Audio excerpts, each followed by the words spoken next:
The Johnson family arrived on Willow Street in late August, their moving truck pulling up beneath a canopy of ancient oak trees, whose branches formed a mottled pattern of sunlight and shadow across the concrete. They were the only black family for blocks in any direction. Father Marcus, a lanky, soft-spoken high school history teacher, guided his wife Aisha, a nurse at the county hospital, and their two children, 10-year-old Naomi and 7-year-old Elijah, behind the open doors of the old craftsman bungalow that would be their home.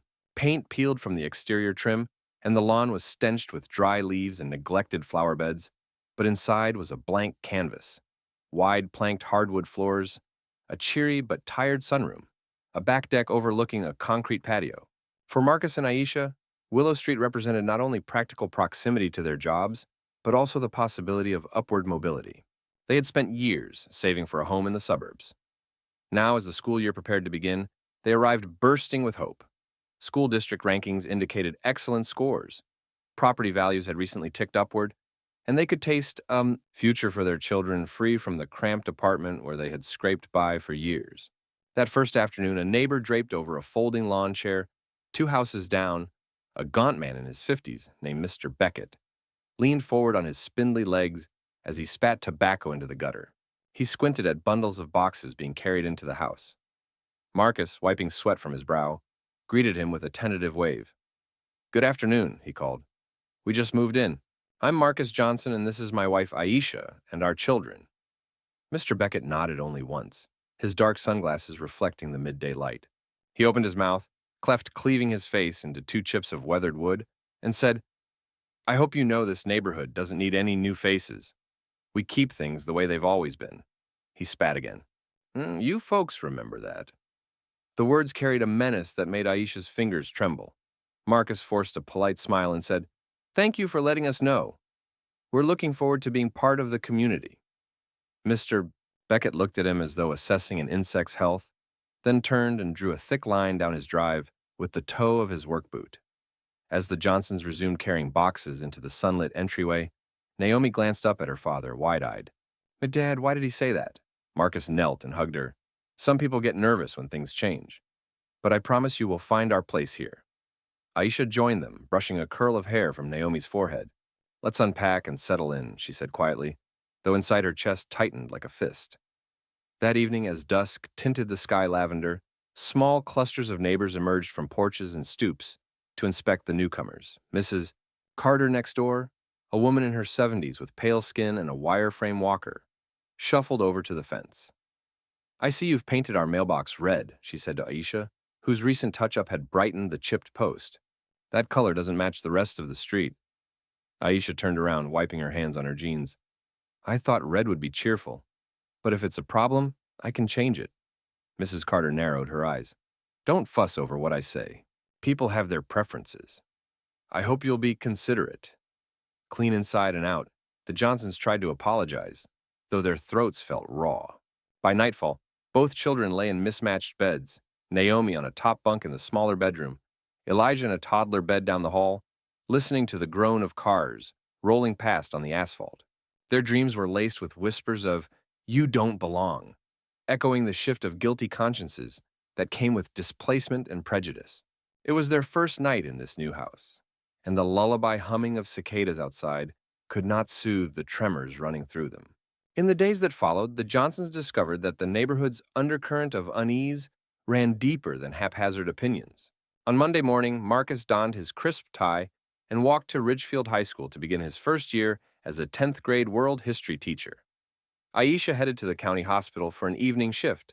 Naomi prepared for her first day at Willow Elementary, clutching her father's hand as they crossed the street. At the corner, Mr. Beckett appeared once more, this time accompanied by 2 younger men he'd introduced as his sons. They blocked the crosswalk, prompting Marcus and Naomi to edge around them. "Stay out of the way," Mr. Beckett said flatly.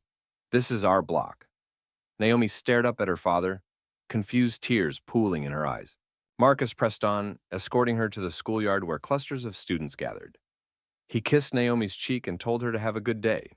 She vanished behind a wall of jittery children, most of whom eyed her curiously but without hostility. Yet. Meanwhile, across town at Northridge Medical Center, Aisha settled into her nurse's station, ready for the rush of patients that evening. She logged into her computer, checked charts, and greeted her first patient, a middle-aged white man with a broken wrist. He thanked her politely and left, unaware of the tension coiling in her shoulders. As the hours passed, she tended to post-operative patients, administered IVs, and consoled frightened families. But a faint knot in her stomach never untangled. How the neighborhood would bear its whispered prejudices, and whether her children would see in themselves the graffiti of contempt that sometimes tinted the white faces they encountered. At Willow Elementary, Naomi entered a bright room of pastel walls adorned with chalk-drawn rainbows and alphabet posters. Her teacher, Ms. Delgado, a cheerful woman of Latina heritage, greeted her with a warm smile. "Welcome, Naomi. Let me show you your seat." The other children looked up, some whispering "new kid" into their elbows, but none displayed open hostility. Naomi took her seat between a blonde girl named Katie and a red-haired boy named Tyler. The morning passed in a haze of name-tag crafts and story time, and by lunchtime she found herself in the cafeteria's bustling maze of tables.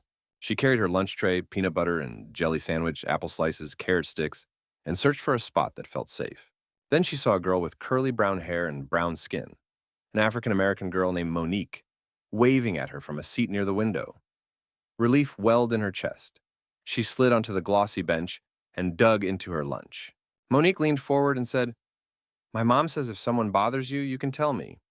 Everyone needs a friend." Naomi smiled, feeling a warmth she had missed since moving. She finished her sandwich and felt for a moment as though she could belong, even here.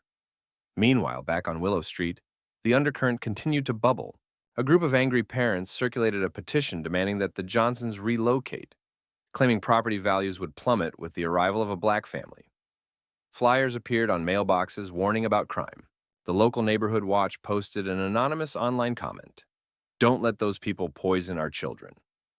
At the PTA meeting that evening, a handful of parents, white mothers in dress slacks and pastel blouses, exchanged pointed looks when Marcus and Aisha arrived to volunteer for the school's fall carnival planning committee. One mother, Mrs. Banks, stood, crossed her arms, and said loudly, "Perhaps you're in the wrong place. This committee has always been about preserving our community's values." Murmurs rippled through the chairs. Marcus took a slow breath. "I'm a history teacher, and my wife is a nurse. We're here to help our children have a safe school and community." He spoke quietly but firmly. Mrs. Banks pursed her lips. "We have our traditions," she said. "Traditions don't include outsiders deciding what's best for us." Aisha's hand trembled. "Our children are part of your community now," she said. "We'll do what's best for them, but also for everyone here." After that, they were largely ignored, whispered among skeptical glances, their suggestions about adding multicultural booths to the carnival tabled indefinitely. Inside their home, at the end of that week, the Johnsons convened in the living room, the muted glow of early twilight filtering through the dusty windows. Marcus sat on the worn velvet sofa, elbows resting on his knees, as Naomi and Elijah perched cross-legged on the floor. Aisha stood by the fireplace mantel, tracing shell-shaped tiles with her fingertips. "We knew this might happen," Marcus said quietly, "but I didn't expect it so soon, or so fiercely." Naomi looked up at her father, confusion and hurt etched across her face. "Why do they hate us?" she whispered. "We haven't done anything to them." The question was spoken with raw innocence. Aisha knelt and hugged her daughter, smoothing her hair. "Sometimes people fear what they don't understand," she said. "No, but we will show them who we are, and we'll do it with kindness, hard work, and love." Elijah, clutching his favorite toy truck, said, "Can we put up pictures of Africa and the world in our living room?" Aisha smiled, lifting him onto her lap. "I think that's a wonderful idea." Even as the Johnsons comforted each other, an unspoken resolve passed among them. They would remain. They would refuse to ghost from intimidation. They would alter the narrative of this street, one gentle act at a time. The following Saturday, as the sun rose over Willow Street, Marcus and Aisha unveiled a plan they had been hatching all week. They gathered in their overgrown front yard and created a sign made from reclaimed wood. "Willow Street Community Gathering, next Saturday, 3 p.m. They stapled flyers in storefront windows at the local bakery, left notes under windshield wipers of cars parked along the street, and posted on the neighborhood's private social media page. "Join us for a street party celebrating diversity. Food, music, games for all ages." Some neighbors rolled their eyes and deleted the post. Others sneered, speculating, Let's see what the Johnsons try to pull. But enough curiosity remained that by noon on the following Saturday, residents ventured out of their homes, clutching lawn chairs and folding tables. The Johnsons' closest neighbors, some hostile, some simply puzzled, arrived in small groups, expecting criticism or chaos. Instead, they encountered an arrangement of picnic tables draped in colorful cloths, bearing prints of kente patterns and sari motifs. Marcus stood at the center, dressed in traditional Ghanaian kente cloth his parents had sent from Accra. Aisha wore a deep blue dashiki, her hair wrapped in a matching headscarf. Naomi and Elijah dashed around, attaching painted paper lanterns from Mexico to the oak's low-hanging boughs. A block-long string of bunting, tiny flags from nations around the globe, fluttered between two telephone poles above. The Johnsons had invited local food trucks to park along the curb, one serving spicy West African jollof rice and fried plantains, another doling out vegan Ethiopian injera and stews, and a third specializing in Caribbean jerk chicken and curry goat.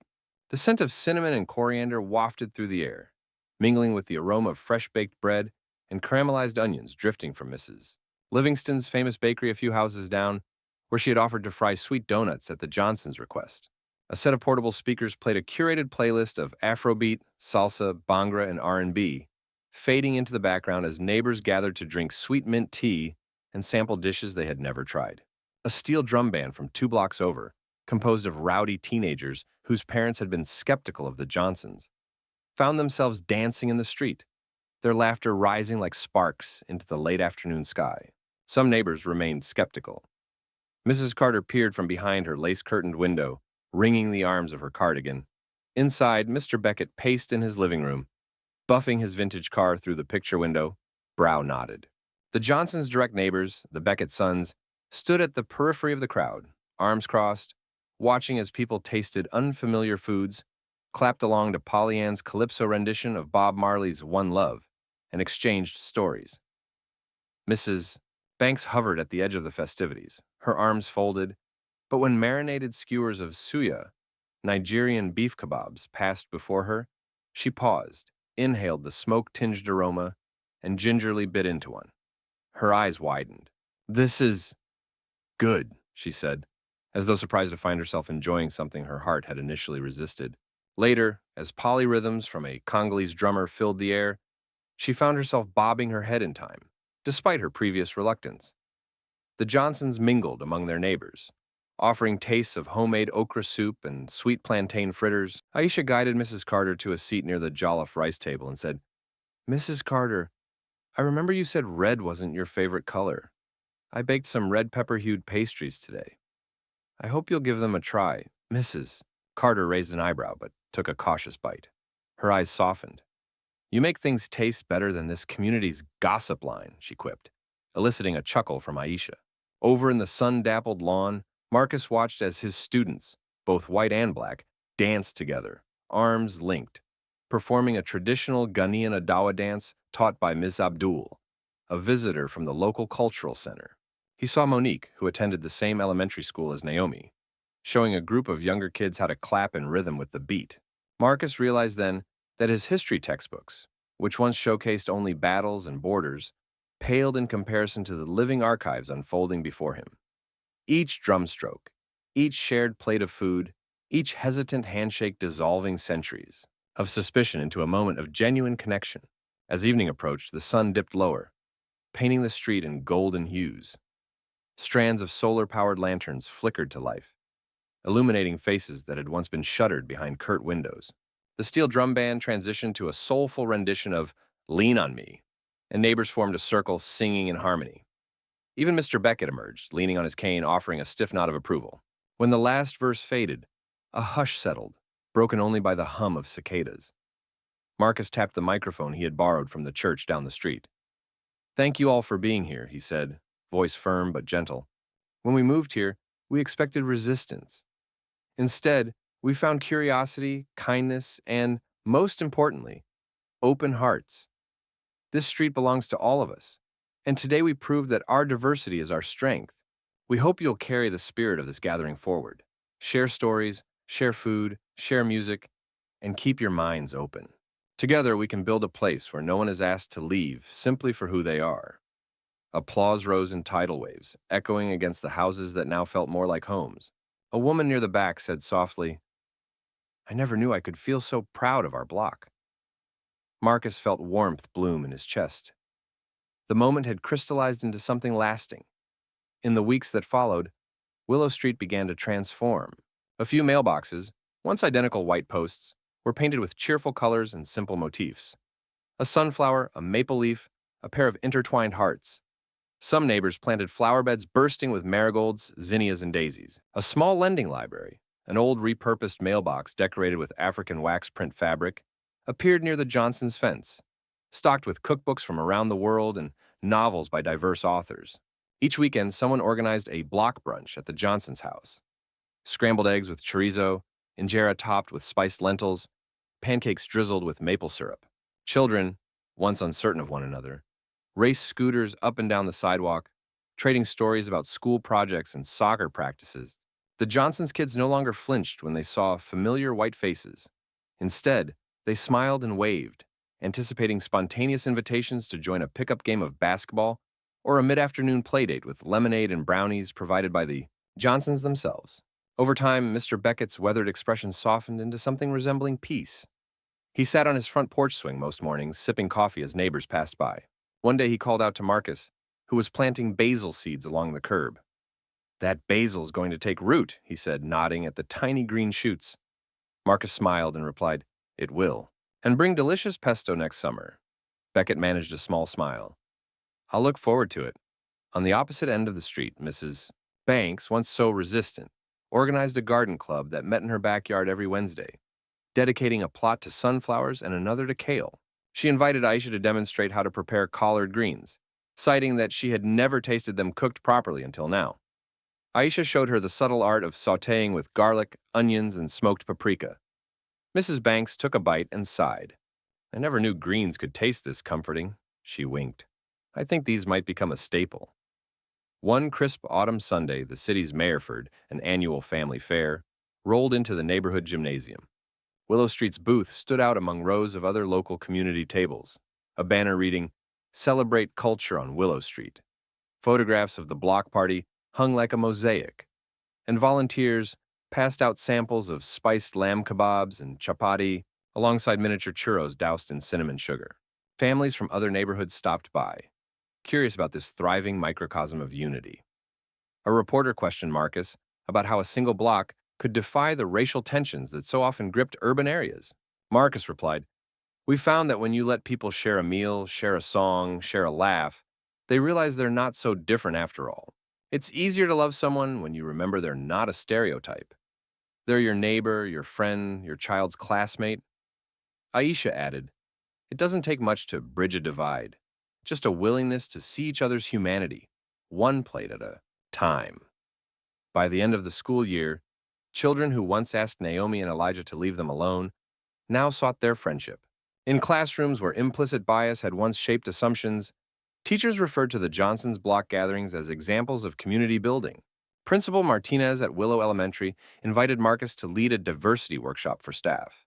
He guided teachers through exercises that challenged them to confront unconscious prejudices, to incorporate literature by authors of all backgrounds into their lesson plans, and to celebrate cultural holidays beyond token acknowledgments. When the teachers implemented a new World Culture Week, featuring student-led presentations on family traditions, historical sites, and international cuisines, the inaugural event featured the Johnson family teaching classmates how to dance to high-life music and explaining the history of Ghana's Independence Day. Students roared with delight as Naomi and Elijah led tribal dance steps, arms raised and feet stamping out complicated rhythms on the auditorium stage. The cheers echoed beyond the school's walls, a promise that history could be inclusive rather than divisive. Within the Johnson household, the once fraught living room became a gallery of photos. Snapshots of neighbors laughing under strings of lanterns, children splashing in backyard sprinklers, steam rising from big pots of gumbo and biryani bubbling atop the stove. On winter evenings, the family gathered around the fireplace, Aisha sipping herbal tea, Marcus reading African folktales, Naomi sketching pictures of their block party, and Elijah building miniature log cabins with craft sticks.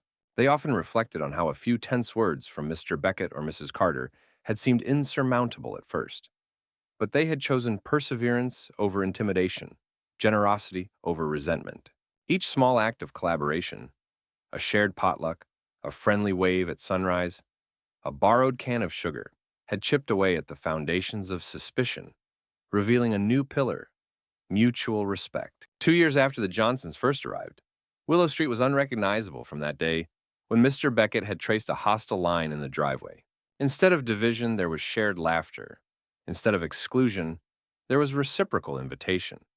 Property values rose as families sought to join a community celebrated for its openness. Community gardens planted in vacant lots yielded fresh produce for everyone.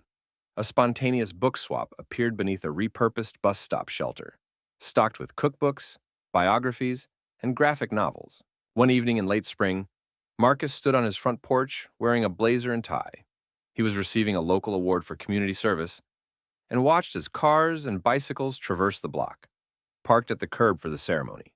He glanced at Mr. Beckett, who gave him a firm nod, and Mrs. Carter, who dabbed her eyes with a tissue. He knew that the transformation had not erased every shade of prejudice.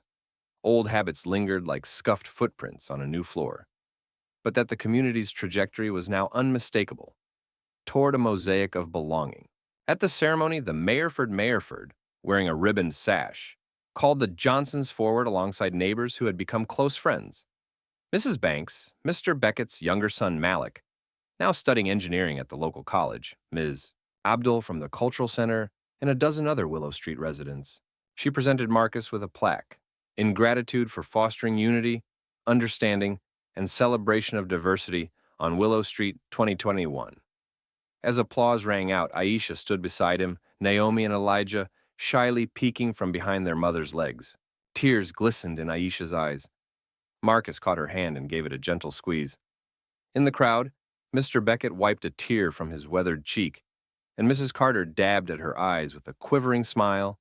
The Johnsons realized that the family's choice, to refuse to leave, to insist on kindness over rancor, had become an enduring testament. That even when neighbors demand you go away, you can turn their fear into curiosity, their distrust into affection, and their refusal into an open invitation. Willow Street had become, in essence, a living culture hub where every family, no matter their background, found not only a home, but a shared future. Years later, long after Naomi and Elijah had grown and moved to college, Willow Street retained its spirit of celebration.